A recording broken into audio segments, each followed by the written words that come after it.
बिहार में कई कांग्रेस के विधायक बीजेपी में शामिल हो गए। देखो सुनो मेरी बात, बीजेपी में वो जाएगा जो हराम का माल खाएगा। आज लाल कृष्ण आडवाणी की क्या दुर्गति की इन्होंने।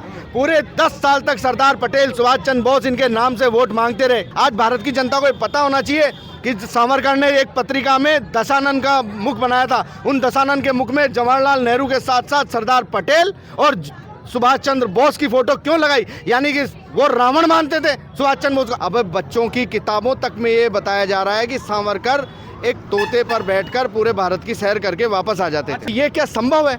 इससे क्या दिखाने का प्रयास किया जा रहा है? हमारे बच्चों को क्या सिखाया जा रहा है? अंग्रेजों के जमाने का अपराधी मत कहिए, वीर सावरकर कहिए। जो पेंशन ले रहा हो अंग्रेजों से, वो वीर कैसे हो सकता है? आप बच्चों को ये पढ़ाना चाहते हैं कि जो माफी मांग ले, झुक जाए और पेंशन ले ले, वो वीर होगा? या वो लड़ने वाला जो भूखा रहे 20-20 दिन, माफी वीर है वो? आप लोगों के बातों में वो दम नहीं दिख रही, आत्मविश्वास नहीं दिख रही। एक कार्यकर्ता बता दो सेवा दल का जिसने बीजेपी ज्वाइन कर ली हो। भ्रष्टाचारी नेता जिनके पीछे ईडी लगी हुई थी, जो खुद आकंठ लिप्त थे, उनको डरा के धमका के बीजेपी में गए बड़े नेता जो सीडब्ल्यूसी के मेंबर तक रहे। आज हमारा कार्यकर्ता जिंदाबाद के नारे लगाता है, कड़कड़ाती धूप में भी खड़ा हुआ है राहुल गांधी जी का स्वागत करने के लिए। राहुल गांधी के नफरत के बाजार में मोहब्बत की यात्रा कर रहे हैं, यानी कि भारत जोड़ो न्याय यात्रा कर रहे हैं और लगातार ये कह रहे हैं कि हम नफरत के बाजार में मोहब्बत का दुकान खोलेंगे। अभी हम धौलपुर में है, जो कि राजस्थान में पड़ता है।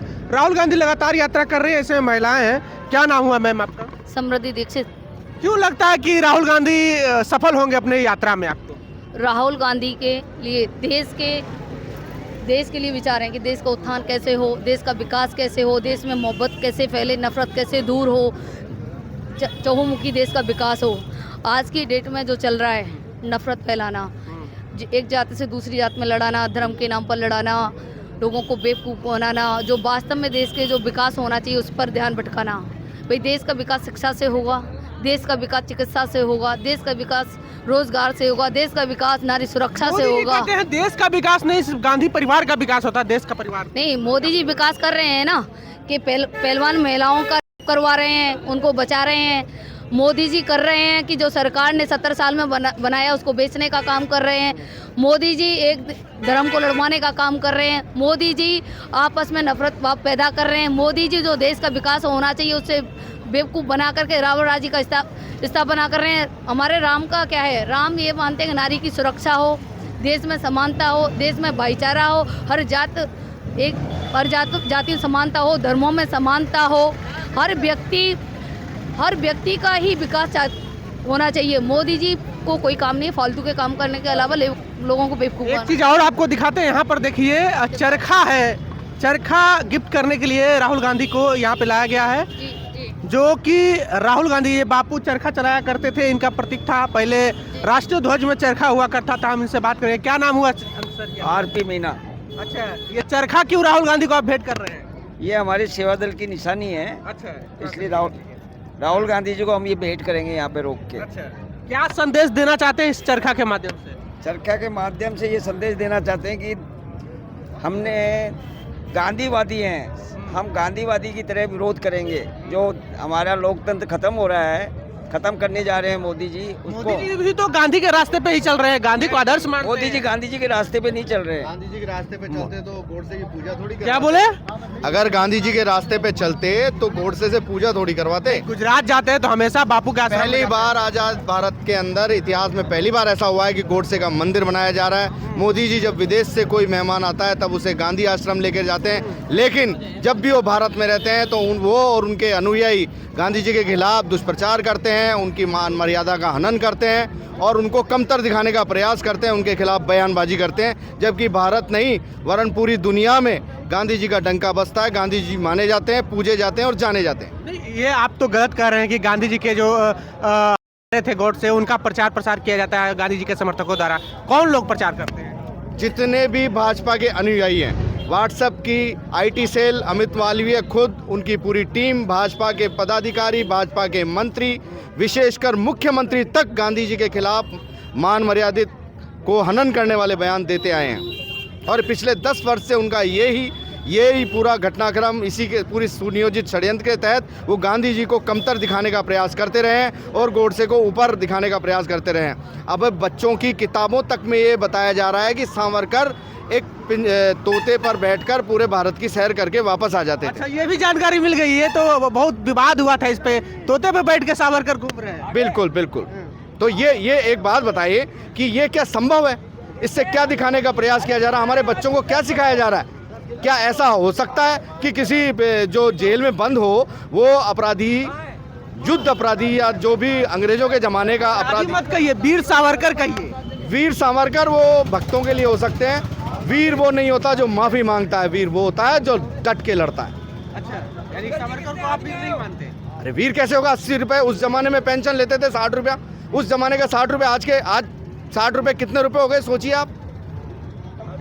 जो पेंशन ले रहा हो अंग्रेजों से, वो वीर कैसे हो सकता है? आप बिल्कुल पूरे के पूरे इतिहास को ही डामाडोल करके रख देना चाहते हैं। आप बच्चों को ये पढ़ाना चाहते हैं कि जो माफी मांग ले, झुक जाए और पेंशन ले ले, वो वीर होगा? या वो लड़ने वाला जो भूखा रहे 20-20 दिन, हमारे महात्मा गांधी और जाने ही कितने स्वतंत्रता सेनानी सैकड़ों दिन इतना मेहनत की, इतना उनका खिलाफ आंदोलन चलाए, वो वीर हुए या माफी मांगने वाले वीर हुए? माफी वीर है वो। अच्छा, माफी वीर है वो, वीर नहीं माफी वीर है। कौन है माफी वीर? सावरकर और सावरकर की ये मुंडली। अच्छा, तो सावरकर और सावरकर के ये मुंडली वीर नहीं माफी वीर है। और कांग्रेस का यहाँ पे जो कार्यक्रम चल रहा है, यहाँ पर देख लीजिए, चरखा जो भेंट किया जाएगा राहुल गांधी को, और ये चरखा बापू के प्रतीक है। और पहले चरखा राष्ट्रीय ध्वज तिरंगा में भी हुआ करता था, अब चरखा नहीं है। पर यहाँ पर जी महात्मा गांधी जी है ना, गांधी जी के विचारों पर चल रहे हैं, तो वो भी क्या कर रहे हैं, भाई स्वच्छता का अभियान लाओ। क्या पहले से स्वच्छता अभियान नहीं चल रहा था? वो महिलाओं का स्वरोजगार के लिए पहले से नहीं चल रहा था? और या मोदी जी क्या लाया ये नया देश के लिए? एक चीज बताओ। ये आपकी आवाज बता रही है कि मोदी जी से डरे हुए हैं आप लोग। कैसे? आप लोग की आवाज में दम नहीं है। मेरी बात सुनो, मोदी जी से तो कोई नहीं डरा। और मेरी बात सुनो, कभी से बात नहीं डरता। गांधी जी की जो है ना, कोई मोदी जी ने एक काम बता दो, मीडिया वाले पैसे खा खा के और वो झूठ बोल करके और भ्रम प्रचार करके, जैसे आप कह रहे हो ना मोदी से आप डरे हो, मोदी जी से आप डरे हो, आपने कितने पैसे लिए मोदी जी के प्रचार करने के लिए? नहीं, आपने कितना प्रचार, सवाल पूछा तो मोदी जी से पैसे ले लिए। क्यों मतलब पहले सफाई नहीं होती थी? पहले महिलाओं को सम्मान नहीं होता? जवाब दीजिए, क्या आपका सवाल दोबारा पूछिए। मैं कह रहा हूँ आप लोग के बातों में वो दम नहीं दिख रही, आत्मविश्वास नहीं दिख रही। एक कार्यकर्ता बता दो सेवा दल का जिसने बीजेपी ज्वाइन कर ली हो इन 10 सालों में, एक कार्यकर्ता का नाम आप बताइए, मैं दूंगा 1 लाख रुपए। भ्रष्टाचारी नेता जिनके पीछे ईडी लगी हुई थी, जो खुद आकंठ लिप्त थे, उनको डरा के धमका के बीजेपी में गए बड़े नेता, जो CWC के मेंबर तक रहे। आज हमारा कार्यकर्ता जिंदाबाद के नारे लगाता है, कड़कड़ाती धूप में भी खड़ा हुआ है राहुल गांधी जी का स्वागत करने के लिए। तो हम नहीं जाने वाले। बिहार में कई कांग्रेस के विधायक बीजेपी में शामिल हो गए। देखिए, सुन लीजिए मेरी बात, देखो सुनो मेरी बात। बीजेपी में वो जाएगा जो हराम का माल खाएगा। जिन्होंने भी हराम का माल खाया है वो बीजेपी में जाएंगे। और मेरी बात और भी सुन लीजिए, मैं आपके माध्यम से, आप जैसी मीडिया के माध्यम से उनको भी संदेश देना चाहता हूं कि उनकी दुर्गति होगी, सुगति नहीं होगी, क्योंकि कार्यकर्ता को नेता बनाने की फैक्ट्री है कांग्रेस। इनकी दुर्गति होगी। जितने भी लोग आज इस कांग्रेस रूपी पार्टी के माता समान पूछते हुए जो इन ऊंचे पदों तक पहुंचे और आज अपने छोटे से लाभ के लिए, छोटे से डर के लिए, छोटे से भय के लिए आज बीजेपी ज्वाइन कर रहे हैं, उनकी दुर्गति तय है। अच्छा, आप बताइए, बिहार में कई कांग्रेस के विधायक बीजेपी में शामिल हो गए। बीजेपी के पास नेता है ही कहाँ? वो तो कांग्रेस के नेता चुरा के लेके जा रही है। हाँ, बीजेपी में नेता है कहाँ? बीजेपी में अटल, आडवाणी, मुरली मनोहर जोशी, तो फिर बाकी कांग्रेस से एमएलए की जरूरत क्या पड़ रही है? संन्यास आश्रम भेज दिया। जिनको संन्यास आश्रम में जाना था उनको मुख्यमंत्री बनाकर जनता के अधिकारों का, मौलिक अधिकारों का गला घोंटने के लिए मुख्यमंत्री बना के रखा हुआ है। और जो लोग संन्यास आश्रम में जाने चाहिए थे वो मुख्यमंत्री हैं, और जिनको संन्यास नहीं देना, जिनको पद देना चाहिए था, आज लाल कृष्ण आडवाणी की क्या दुर्गति की इन्होंने? पूरे 10 साल तक सरदार पटेल, सुभाष चंद्र बोस इनके नाम से वोट मांगते रहे। कभी पता है, आज भारत की जनता को पता होना चाहिए कि सावरकर ने एक पत्रिका में दशानन का मुख बनाया था। उन दशानन के मुख में जवाहरलाल नेहरू के साथ साथ सरदार पटेल और सुभाष चंद्र बोस की फोटो क्यों लगाई, यानी कि वो रावण मानते थे सुभाष चंद्र बोस को। आज पूछ रहे हैं सुभाष चंद्र बोस की फाइल खोली जाएगी, उससे स्वतंत्रता आंदोलनों का पता लगेगा कि कांग्रेस की क्या हश्र था। जैसे ही सुभाष चंद्र बोस की फाइल खोली गई, उसमें पहले पन्ने पे ही लिखा हुआ था बीजेपी को खत्म कर दो, नहीं तो ये देश को खत्म कर देगी। फाइल वहीं बंद हो गई। सुभाष चंद्र बोस ने एक बात कहा था कि हिंदू राष्ट्र और आरएसएस देश के लिए खतरा है। देखिए, सरदार पटेल ने शुरू से ये कहा था इस आरएसएस को खत्म कर दिया जाए, ये भारत के लिए बहुत खतरनाक साबित होगी, इसके लोकतंत्र को खत्म करेगी।